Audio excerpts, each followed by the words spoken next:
Bonjour à tous, une petite vidéo aujourd'hui pour vous expliquer comment réaliser un pain complet, donc sur une base d'1 kg de farine, voilà, rapide, efficace comme d'habitude pour le jour de l'examen. Donc on a pesé tous les ingrédients, ok.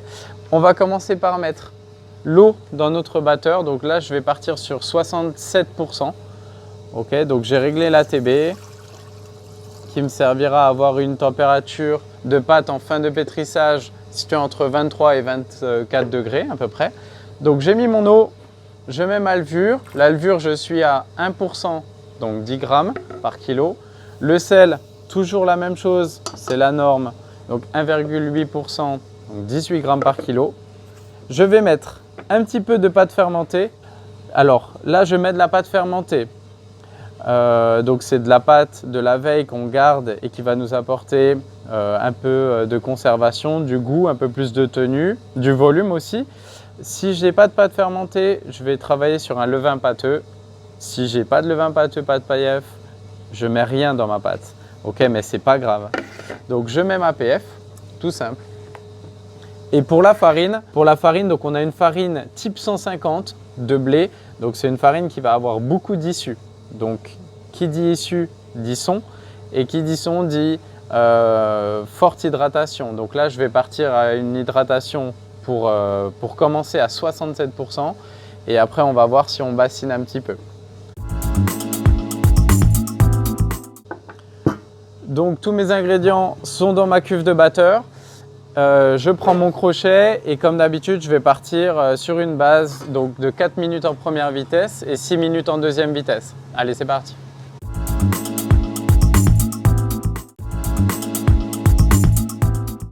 Alors, le pétrissage est terminé. Donc, comme prévu, j'ai pétri 4 minutes et 6 minutes. Je vous laisse approcher, vous allez voir la consistance. Donc là, sur des pains complets, donc on va avoir des pâtes qui sont très piquées, on appelle ça, okay, piquées par le son. Et si la farine voilà, est de bonne qualité, etc., on va avoir une pâte qui, malgré le son, a quand même un réseau glutineux. Okay, ça va être important pour avoir un complet qui va être un tout petit peu développé, même si ce n'est pas ce qu'on recherche en priorité dans le pain complet. Okay, le pain complet, c'est les pains riches en fibres, bons pour la digestion. Donc là, je débac. Tout simple, comme d'habitude, moi je me sers de mes petits bacs carrés. Vous pouvez le faire sur le tour, mais là ça m'évite de salir mon plan de travail. Là j'ai une pâte donc, qui va être ferme, qui va avoir une bonne tenue. Donc là je pars pour un petit pointage entre 30 minutes et 45 minutes sur le bord de mon tour. J'oublie pas, comme d'habitude, de bien couvrir ma pâte pour éviter que ça croûte. Okay. Et là, mon pointage va se dérouler à température ambiante. Voilà, tranquille. Allez, je laisse ça de côté et on se retrouve tout à l'heure pour la division. Alors, le temps de pointage, donc là, on a laissé un peu plus de 30 minutes, 35 minutes de pointage. Ma pâte est prête et j'attaque ma division. Donc, le pain complet, ça fait partie des pains spéciaux, okay, le jour de l'examen. Donc souvent les pains spéciaux, ce qui est demandé, c'est voilà, 3 ou 4 pains à 400 grammes. Comme la dernière fois, je vais prendre mon poids total de pâte et je vais le diviser en 4, tout simplement, pour avoir aucune perte et ne pas avoir de différence de poids dans les pâtons. Hop, je vais la peser 1913, donc ce qui va me faire des pâtons de 483. Okay, donc je prends mon poids total, je le divise en 4 avec une calculette et ensuite je vais diviser. Ce que je vais faire, je vais diviser, je vais en faire 3, donc à 483 ou 484.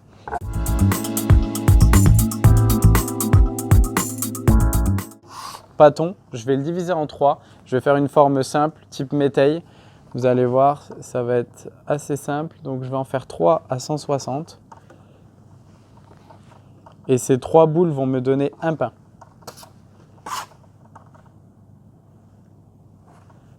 Hop, je répartis. Et voilà, je vais avoir mes 3 boules. Alors, que je vous explique pour la mise en forme. Donc, je vais faire une boule, donc une miche, 2 bâtards. Un bâtard que je vais faire coupe saucisson avant l'après et un bâtard que je lamerai à la mise au four, ok, pour avoir des sortes différentes. Et mon petit pain en boule. Donc,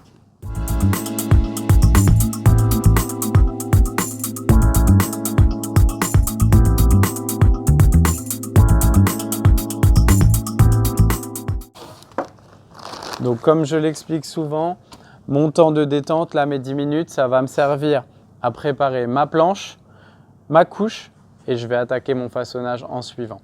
Allez, c'est parti. Merci. On attaque le façonnage. Alors, donc, pendant ma détente, j'ai préparé ma planche, ma couche. Tout simple. Allez, on attaque. On va faire un bâtard. Donc, bâtard, pain complet, pas trop long, là, des bouts assez simples. Là, ce que je vais faire, je vais prendre un tamis, je vais faire un tourna gris avec le premier. Pour les tournas gris, je vous rappelle, vous pouvez fariner légèrement votre couche, comme ça le farinage sera fait. La soudure bien face à vous et hop, vous déposez sur la couche. Ça, c'est pour le premier bâtard tourna gris. Ensuite, je vais faire un bâtard que je vais venir lamer après mon façonnage. Donc je dégaze bien. Voilà.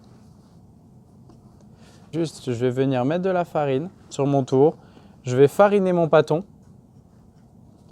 Avec ma main, je vais venir balayer le dessus de mon bâtard. Je vais prendre une lame droite et tout simplement, je vais venir inciser assez profondément sur le dessus. Okay. Sur les pains complets, les pains aux fibres, les pains de seigle, je peux venir scarifier avant l'après sur des pâtes assez fermes. Hop, une deuxième méthode. Ensuite, tout simple, ma petite boule, elle est déjà bien boulée, elle a fait une petite détente. Pareil, je vais faire un farinage léger et je vais pas la rebouler, je vais faire un tourna gris tout simple. Okay, pour gagner du temps. Vous allez voir que le jour de l'examen, le temps il passe très vite.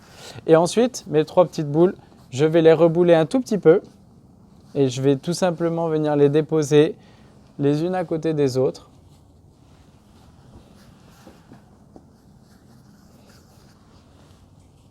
Voilà, tout simple. Et après, je vais vous montrer à la mise au four la petite spécificité. Donc là, mes pains sont façonnés. Je vais partir pour environ 45 minutes d'après, 45 minutes à 1 heure d'après. Sur des pains aux fibres, pas trop d'après. Okay, pourquoi? Parce que les fibres, ça va affaiblir le réseau glutineux et du coup, les gaz ne vont pas être retenus. Ce qu'on va chercher sur les pains spéciaux, complets, seigle, les pâtes assez poreuses, ça va pas être une mie alvéolée, ça va être une mie qui va être plutôt dense, mais qui a vraiment des apports nutritionnels qui sont très intéressants. Allez, on part pour l'après. Je passe à l'enfournement. Donc là, c'est des pains de 480-500 grammes. Ça va cuire pendant au moins 25 minutes au moins. Après, je vais laisser sécher. Donc je rappelle, j'ouvre la bouche. Ça arrête de colorer, mais ça enlève l'humidité. Donc ça, c'est mon bâtard tourna gris. Je le retourne, je le mets de côté. Pour le bâtard qui a été scarifié avant l'après, je le prends délicatement avec mes doigts, okay, pour ne pas venir abîmer la scarification. Je le pose sur le côté.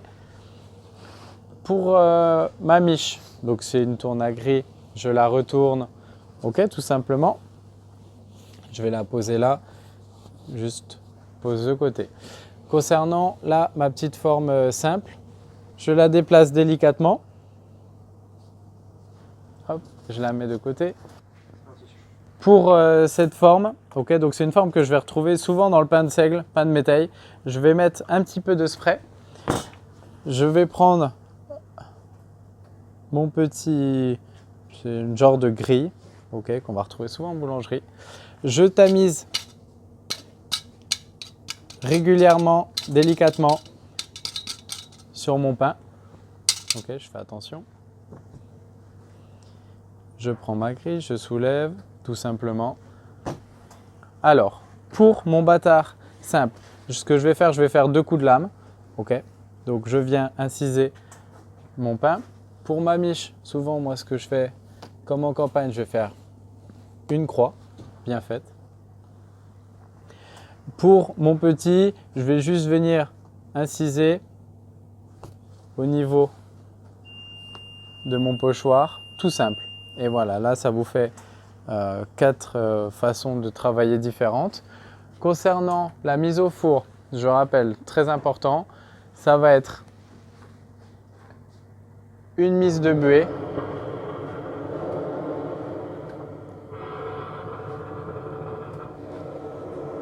assez longue, je vais voir la buée qui va sortir, donc ça c'est bon signe. Je lève.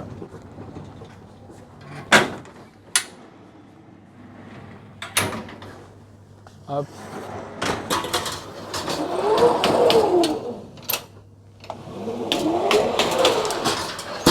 Le petit geste qui va bien, je rappelle, c'est de venir là toucher délicatement la barre, voir s'il y a de l'eau qui se dépose. Ok, s'il y a de l'eau, c'est que la buée a été mise. Pour les pains complets, je peux venir mettre assez de buée. Voilà, et là je pars pour 25 minutes de cuisson. Donc la cuisson est terminée. Je répète, quelque chose de très important pour la cuisson, laissez bien cuire pendant à peu près 25 minutes environ. Là, on était à 235 degrés. Et ensuite, j'ouvre la bouche de mon four et je laisse sécher pendant au moins 10 minutes. Ça arrête de colorer, mais ça permet que le pain soit plus croustillant. Sur un complet, c'est ce qu'on va rechercher, de ne pas avoir un pain trop mou. Et ça, c'est délicat avec le son. Donc, voilà, ma production est terminée. Qu'est-ce qu'on va devoir mettre en valeur? Donc, le complet, ça a une mie qui va être brune, marron, du fait des issues. Là, on voit que la mie est quand même pas mal alvéolée pour le fait d'un complet. Pour la mise en vente, on va travailler sur l'aspect diététique. Donc ça, c'est des pains riches en fibres qui vont être principalement destinés pour un meilleur transit. C'est ce qui va être l'argumentaire commercial. Et voilà, rien de spécifique. Vous avez vu que là, en très peu de temps, sur un diagramme qui va durer 2 heures, on a un pain qui va être régulier, simple et joli à présenter. Donc voilà, allez, bon courage, à vous de jouer.